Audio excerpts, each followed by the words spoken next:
शिवसेना काँग्रेसचे नेते भाजपच्या वाटेवर, भाजपमध्ये अंतर्गत वाद पेटणार। राज्यात महानगरपालिकांच्या निवडणुका जाहीर झाल्यापासून राजकीय घडामोडींना चांगलाच वेग आलाय। एका बाजूला युती आघाड्यांचे निर्णय होत आहेत, तर दुसरीकडे पक्षांतराला सुद्धा वेग आलाय। स्थानिक पातळीवरील अनेक नेते, पदाधिकारी, कार्यकर्ते आपली वर्षानुवर्षाची निष्ठा एका क्षणात बदलत आहेत। सध्या राज्यात महायुतीमध्ये प्रवेश करणाऱ्या कार्यकर्त्यांची संख्या जास्त आहे। आता ठाकरे बंधूंच्या युतीनंतर नाशिकमध्ये उद्धव ठाकरे गटाला मोठा धक्का बसलाय।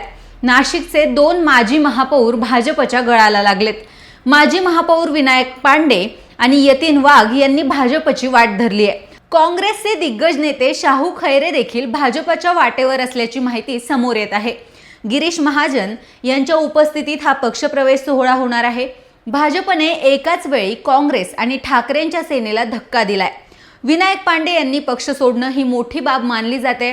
भाजपने आपल्या पक्षात या दोघांचेही स्वागत केले आहे, मात्र यावर देवयानी फरांदे यांनी संताप व्यक्त केलाय।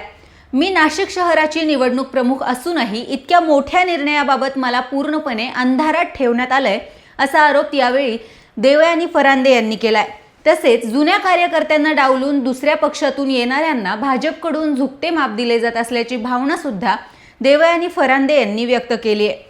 त्यामुळे या होणाऱ्या पक्षांतरातून भाजप स्वतःच्याच कार्यकर्त्यांना, नेत्यांना दुखावतंय का, असा प्रश्न निर्माण होतोय।